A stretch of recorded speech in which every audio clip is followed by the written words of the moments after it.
What is up, guys? I have a simple Erix workout for you today. It is simple, but there's still some challenging aspects that we will talk through. The thing that I love about the Airx Pad is it engages your stabilizers. You can do these exercises at home, when you're traveling, on the go, etc. And it really helps build that stability in those micro movements and those micro muscles, so that all of your movements are safe and we're keeping our body in alignment.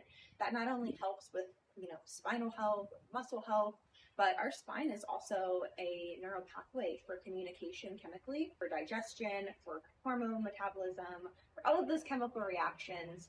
Having good alignment is really important for your overall health. So anytime I work on an Erix, I like to ditch the shoes. What this does is this allows you to really fully grip and engage all of those stabilizers. Some things that I want you to remember as you're going through these movements. Go at your own pace. If you need to hold something, if you need to do this by a couch, etc., just start getting the right proper movement.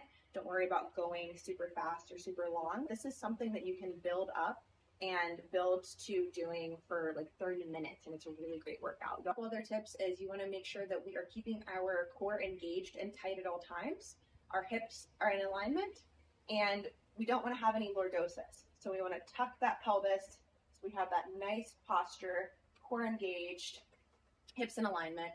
And the other thing that I would encourage you to do is to record your workouts for a couple reasons. So working with a functional coach, this is really helpful for them to be able to look at your posture. They should be able to do some posture analysis so they can give really good feedback. This is going to tell us where the weakness is. For example, you'll be able to tell when the work is on this leg. I have some psoas, previous injuries, that are still healing, so it's a little weaker than this side.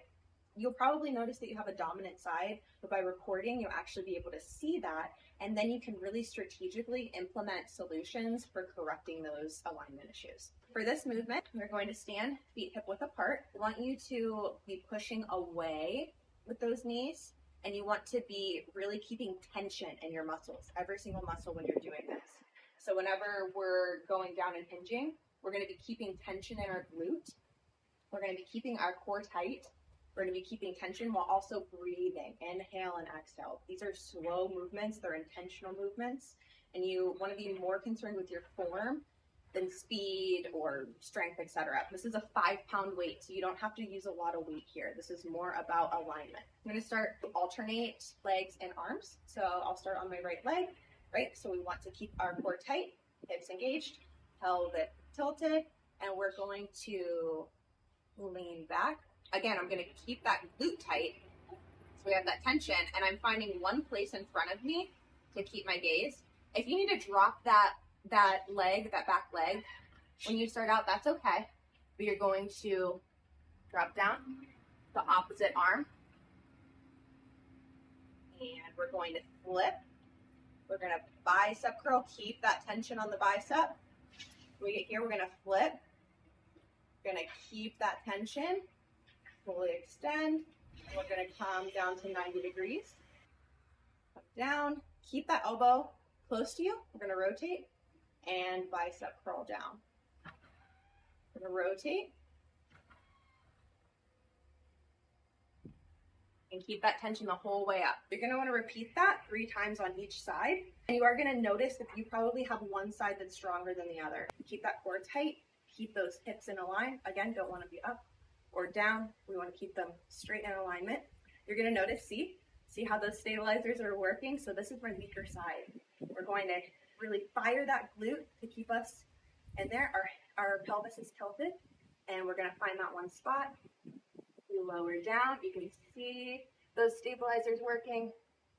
Woo! If you need to drop that foot, you totally can. Come back to neutral. Really check in here with those stabilizers.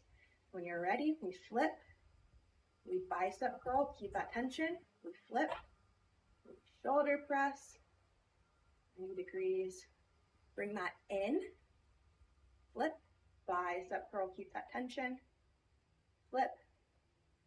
And whoop. So you see that?